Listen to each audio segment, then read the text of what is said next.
Hey guys, back again. This video is going to be a little longer. I'm going to get into a little bit more in depth. I'm going to combine a bunch of stuff into one video with one jig. Hopefully it works and kind of answer some of y'all's questions. Okay? Everybody good with that? There's nobody here yet. All right, same thing as last time. Start your wrap, your original wrap. You're going to start it at the base of your head, run it back to the point, to the barb, somewhere between the point and the barb. That's like a 1/16 of an inch. What I want to do is show y'all how to build a belly swell and how to two-tone weave a jig. So for contrasting purposes, we're going to do black and white. I think that's going to show up best in the video.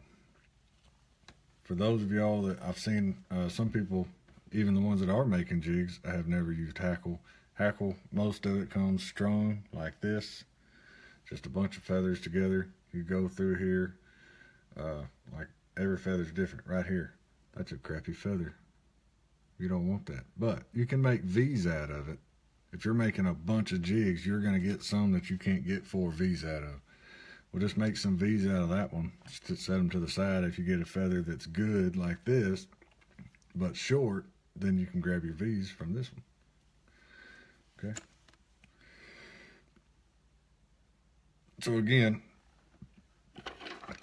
this is a number 2 1/8 ounce jig. I use the back or the bottom wrinkle, the first wrinkle on my knuckle here is my mark as far as how long I like my tails. I like longer tails. It gives a better action in the water. Number 4, I go up to the top wrinkle in this first knuckle. And you know, you're not talking but about that much difference, but that's about the difference between a number 4 and a number 2 hook. Okay. And then I cut it right at the tip of my finger. There's your tip. Now you can take a black feather or whatever color you want.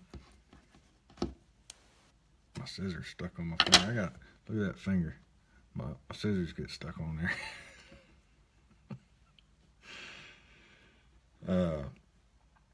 You can two-tone your feathers like that. You know, you can have a white on the bottom and a black on the top or whatever. I don't like split feathers. I like a single curved tail, and you can do that, but you've got to be selective of your feathers, which means you've got to go through your white feathers and your black feathers and find some with similar bends. Not only do they bend this way down like this, they also twist. They'll bend down and turn. Well, if your white feather goes down and turns to the right, then you want to get a black feather that goes down and turns to the right, because you may get one that goes down and turns to the left. When you tie your jig, your feather's going to end up like that. Yeah, you got a two-tone feather, but it's not the look that you're going for as far as I'll be honest, my jig making is basically, I want my jigs to look like a plastic. Okay. From the head, a two-tone, head. I buy my heads from Jerry LeBlanc. Except for this is a Crazy Angler. But my peel heads I get from Jerry, and I paint them myself, and then my body, I want it to be two-tone, and then my tail to be the same two-tone all the way through, just like a poured plastic. That's what I'm going for. Doesn't mean that's what you have to go for. That's a personal.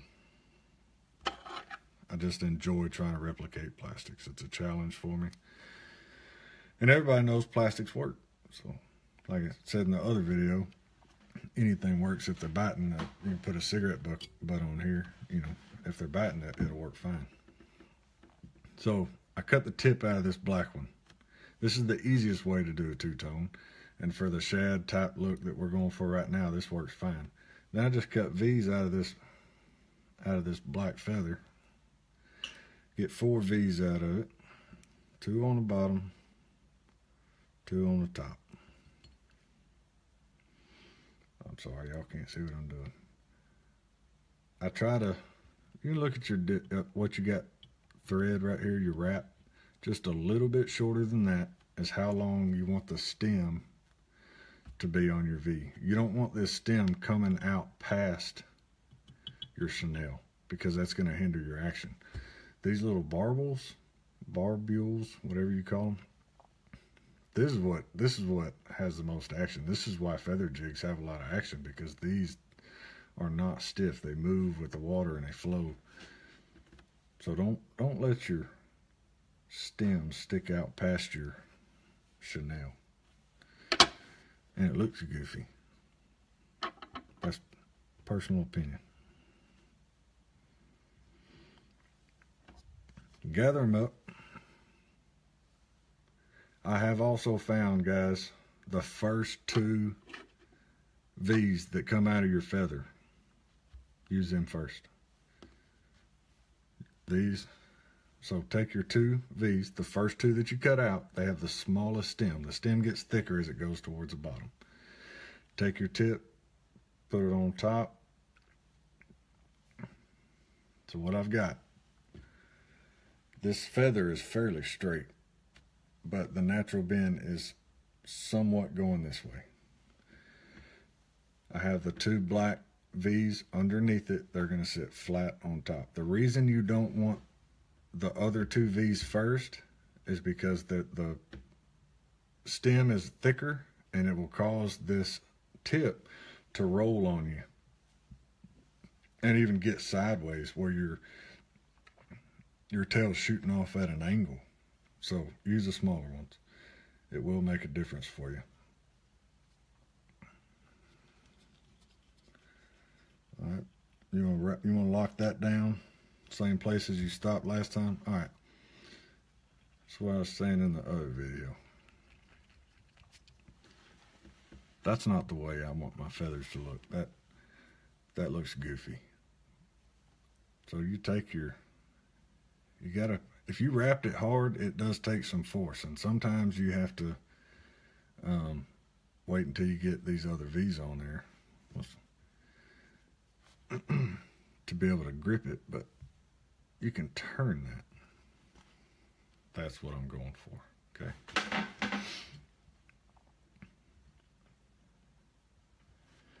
If you are making a 2-tone jig and you care which way that your feather faces, put your other 2 V's on top. Don't wait until you wrap your chenille and you spend all that time and effort trying to make it all pretty, getting a weave going for 2-tone, and then spin your feather, because then your 2-tone is no longer, your horizontal line's not here, it's now here. It's gonna look stupid. All right, we'll put flash in this one. I've seen other people, this is the only kind of flash I've ever used, and it has a staple in the top. Now I've seen other people who's got a staple in the middle, you know, like that. I actually prefer this. I've never used the other, but I've got a system down. So you pick your, I can get out of here.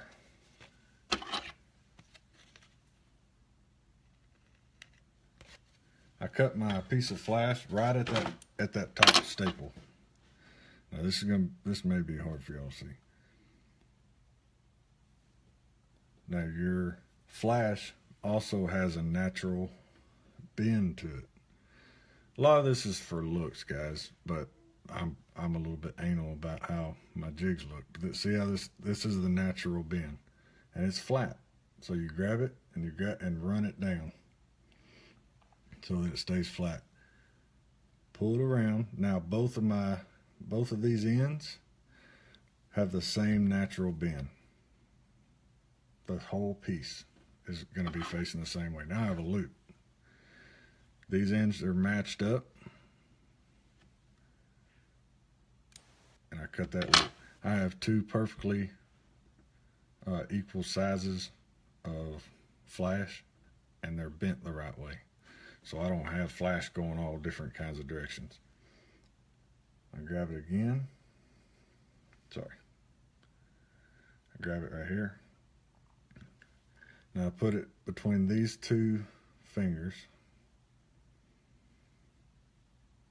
and then grab it with my thumb. That's why I didn't do flash in the other one. I don't think y'all can see that, but it goes like this, and the wrap and the bend is going inwards, which is going to go towards my jig tail. That way it's not flaring out. Everything stays together. Again, like a plastic. That's just the look I'm going for. I loop it over the head, pull up. Now it's locked down. I run it down parallel to the tail, and I lock it down. Oops.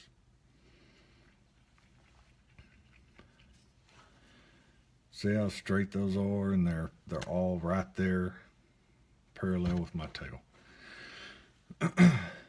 It just so happens it worked out. I didn't plan it. The length that I cut my tails almost always are the same length. These are just a little bit longer, which is what I want. Sometimes I mess up my tail. It's a little bit short. If your flash is too long, cut it with scissors. Don't ever cut your hackle with scissors. It messes up the action. Okay. Put you some glue on there, especially when you're wrapping. Weaving, I mean. You will be putting force on there, even with glue. I've even put a drop of super glue right at the base of the head to keep this from spinning. Because when you're wrapping, when you're weaving, everything wants to spin on you. You've got a lot of bulk, especially with what we're fixing to do.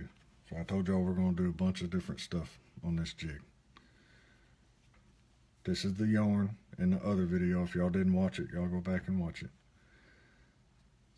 Lock your yarn down like you would chenille. Stop just a little bit short of that back wrap, of that where your thread stopped, or your chenille's going to end up going too far backwards.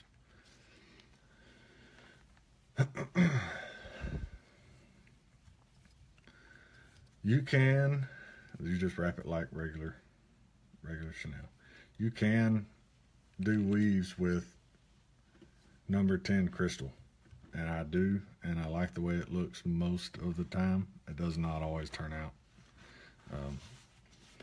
You have to pull back all those long fibers on number 10. You've got to pull them back each time you're weaving, and it's a pain in the butt. I prefer to use smaller what is this, crystal antron type stuff, or new age works good. It's small. That's why I have this base built up right here, because it's small, and I want the body of this jig to be even with this jig head. I don't want a little skinny body, because a fish isn't shaped like that. A fish's head isn't 3 times the size of his body, or a shad's head. All right, so what we got here? White. Oh, sorry, I'm not there yet. I was gonna build a belly up for y'all. I forgot. So when you're tying a jig, the back is always actually the belly of the jig when it's in the water. So you want to keep this piece of yarn on the belly. I tied it back. I didn't quite go back to where I last stopped my yarn. It's a little bit ahead. It'll jump on you guys, and you'll get real frustrated because you have gaps in your chenille, and you end up tying all your hackle down. So I pull it back towards the front, and I tie that down. And you can do this as many times as you want, but I'll tell you, the more that you do it, the harder time you're gonna have wrapping this thing. I'm gonna go one more time to the front.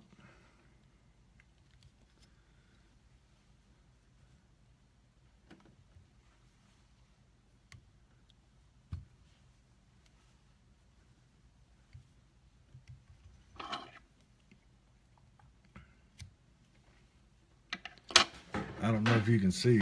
Yeah, you can.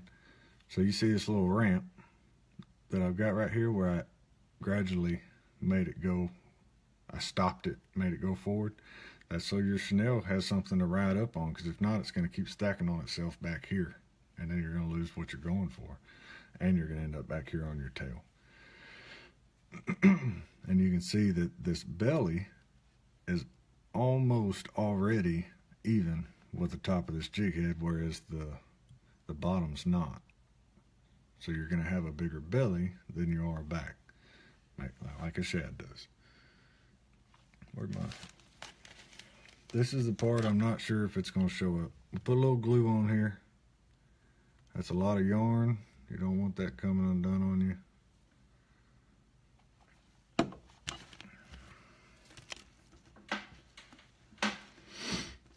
All right, here's a tip. When you're wrapping, generally speaking, on a jig, your light color is always on the belly. It doesn't have to be, that's just a general rule.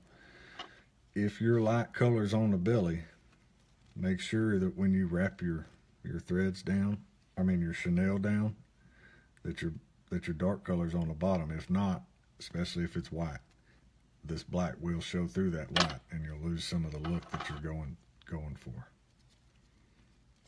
So again, I'm putting this on the belly, which is giving it an even bigger belly swell. So I'll wrap it back. Right before you get to the back, drop down the side. I normally do it on my side. Let me see if I can do it on your side. I just dropped it down the side just a little, because that's where your color changes are going to be, is on the side. If you leave it on the top, the back of your jig is going to have this little funky look to it. All right.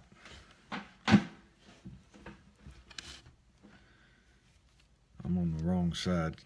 This isn't normally how I do it. Take your chenilles.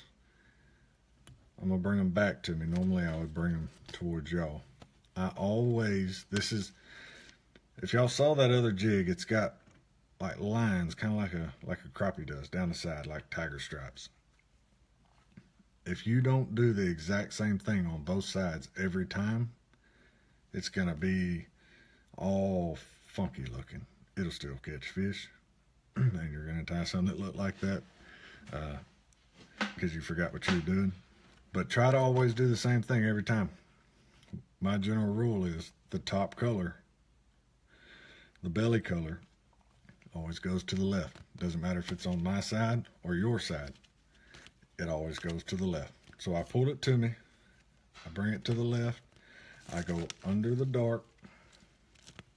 So it's crossed. Pull it tight. And go back to the other side. Uh-oh, I'm losing my battery. Y'all still there? Okay. Same thing. It's on the left. I think in Facebook Live videos, everything's backwards. So y'all are going to take my word for it. This is on the left. I go under. And I come back around. Go to the left. Go under. Bring your belly color back over. Try to keep your wraps tight, guys. Tight to each other towards the back without pushing them off of the yarn. Go over the top. I got a tangle down here. Bring your belly color back over. And you just do this all the way down the jig. Over the top, under the dark color, bring it back over. And you can control how much of each color you want to show up just with tension. And you'll see that when you do it. Just, you can control these stripes to an extent. Obviously, like this one goes up because I didn't pay attention, I guess. When you get to the end, this is up to y'all. I don't know the best way to tie these off. I've tried crossing them right here, but when you do that, you're going to have a white spot on your black and a black spot on your white. That's going to get your tightest, I don't know what I'm trying to say, your tightest, you won't have any kind of gap between your chenelles, but your colors are going to be goofy. So what I do is I just pinch them. I don't know if y'all can see. I just pinch them together. The black is still on the black and the white still on the white. And then you just tie it off.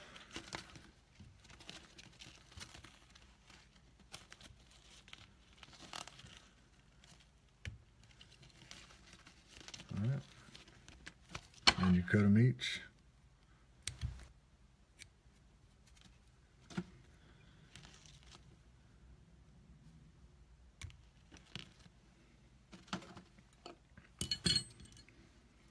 Whip finish it like you normally would. I just do 3 wraps, guys. Never had a jig come apart. Just put you some head cement on there. But again, I don't like my threads to show. If you want your threads, you're going to put more.